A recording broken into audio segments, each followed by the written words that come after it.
Hi, my cute little learners. Welcome back to my YouTube channel.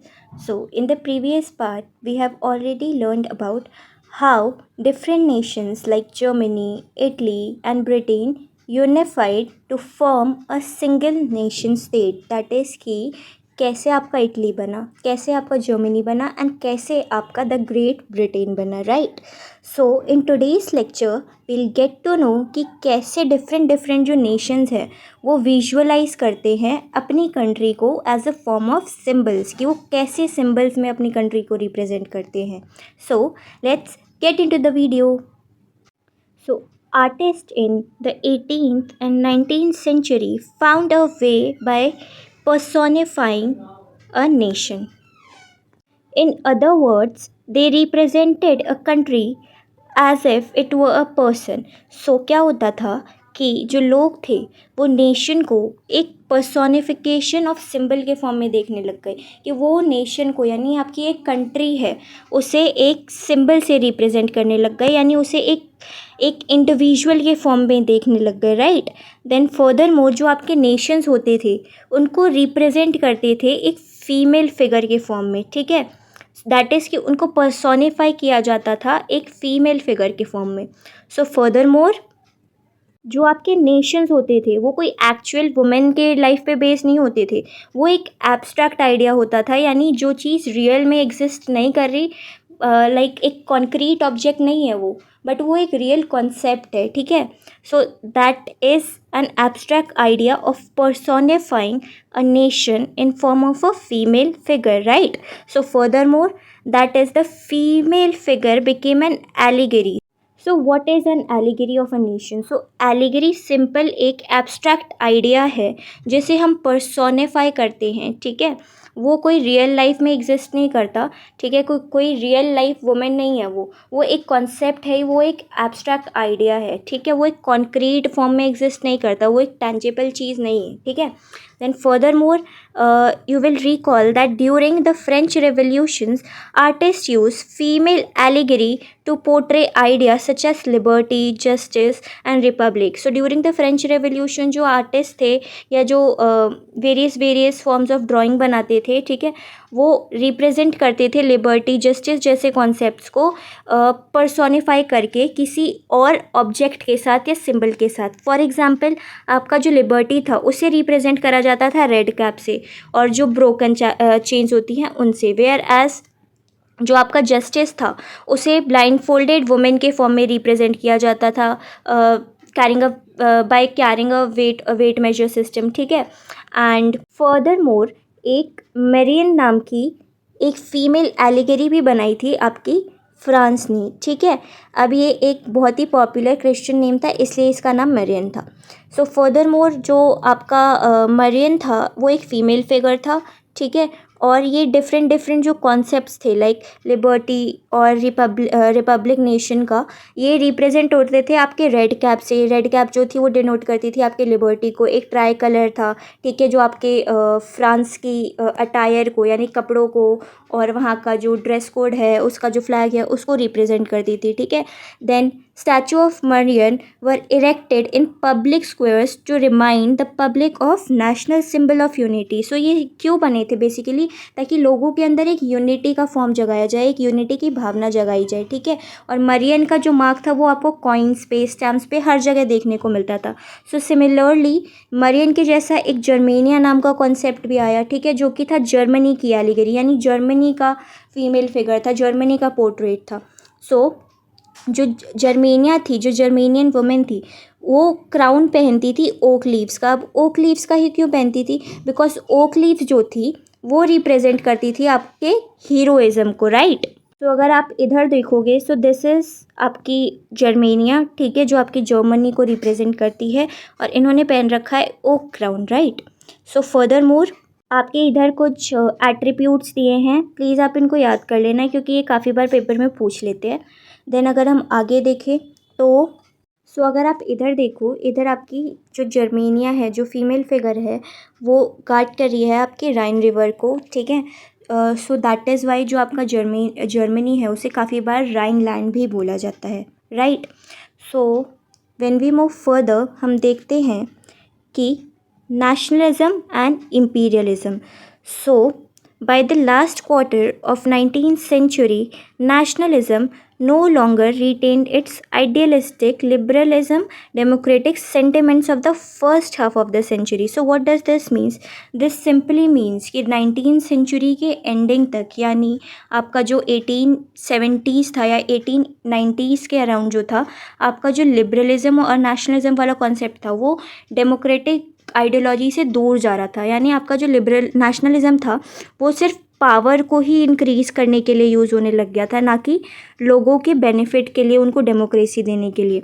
जो European powers होती थी उस time में, वो ज़्यादातर नेशनलिज्म को यूज़ करती थी मैनिपुलेट करने के लिए, सो दैट वो इम्पीरियलिज्म इम्प्लीमेंट कर सके. So what is imperialism? Imperialism means कि आप अपनी जो नेशन की बाउंड्री है उसे और एक्सटेंड करोगे, ईदर थ्रू मिलिट्री फोर्स और यूजिंग मैनिपुलेटिव टूल्स, राइट. जो आपकी नेशनलिज्म वाली जो फीलिंग थी उसे लोग इम्पीरियलिज्म के लिए यूज़ करने लगे. दैट इज़ कि आपका जो नेशनलिज्म का कॉन्सेप्ट है वो इम्पीरियलिज्म के साथ एलीड हो गया, यानी साथ जुड़ के चलने लग गया. So the most serious source of nationalist in Europe after 1871 was the area of Balkan. इधर से बहुत सारे क्वेश्चन आते हैं. आपका जो बाल्कान एरिया था, ठीक है, दैट इज़ अबव ग्रीस, जो सिचुएटेड था, वहाँ पे वो किस किस को कंसिस्ट करता था? एक तो आपका रोमेनिया आता था, बल्गेरिया आता था, अल्बेनिया आता था, ग्रीस आता था, मैकडोनिया, क्रोशिया, ठीक है, बोस्निया, हर्ज़ोगोविना, ठीक है, स्लोवेनिया और सर्बिया एंड मॉन्टेनेग्रो, ठीक है. ये सारे जो स्टेट्स थी इनको बोला जाता था स्लेव्स, और ये आती थी आपके बल्कान रीजन के अंडर. अब ये जो स्टेट्स थी ना, इनमें भी नेशनलिस्ट आइडियोलॉजी डेवलप होने लग गई कि हम एक दूसरे से डिफरेंट है, तो हम अपनी एक यूनिफाइड बॉर्डर बनाएंगे, एक नेशन स्टेट बनाएंगे. ये जो सिचुएशन थी ये बहुत ही एक क्रिटिकल सिचुएशन के फॉर्म में निकल के आई, ठीक है.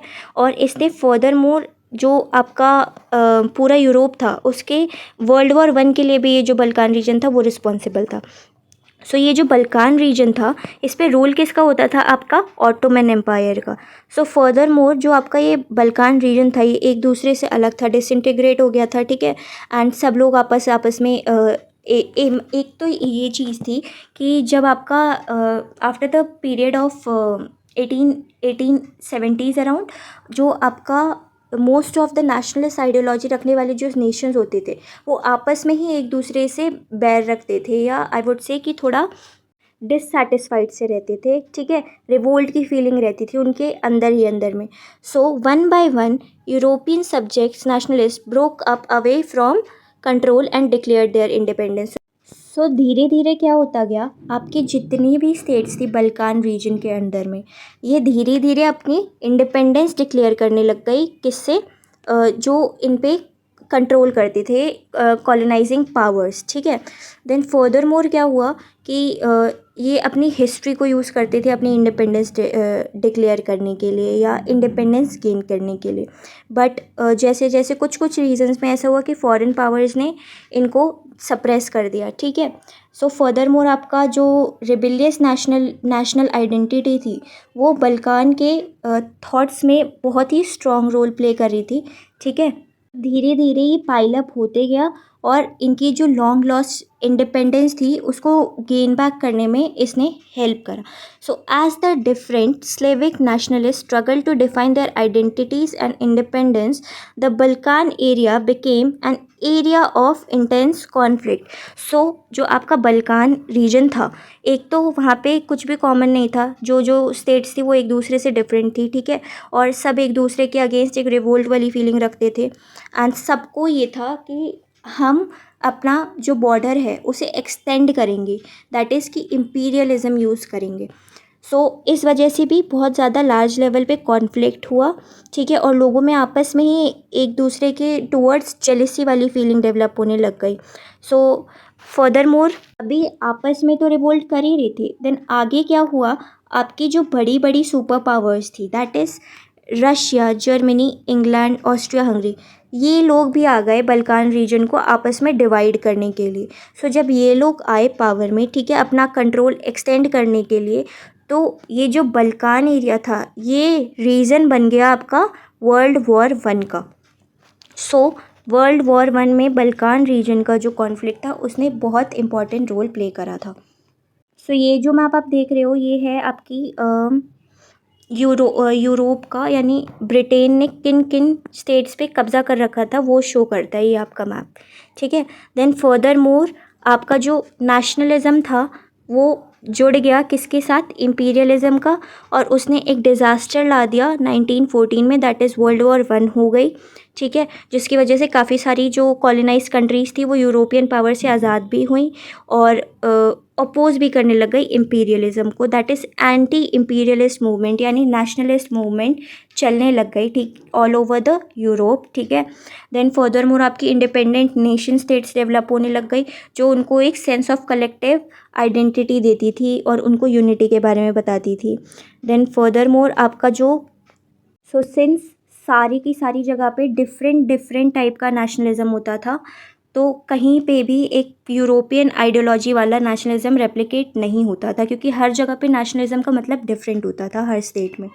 But the idea that society should be organize in to a nation state came to be accepted as universal and natural. So nation state का जो एक आइडिया था वो all over the Europe common था, ठीक है। नेशनलिज्म की जो आइडिया था वो कॉमन नहीं था, वो सबके लिए डिफरेंट था, बट जो नेशन स्टेट का कॉन्सेप्ट था वो एक यूनिवर्सल कॉन्सेप्ट था या यूनिवर्सल आइडिया था।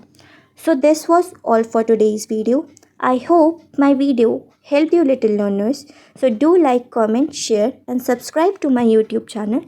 Bye bye.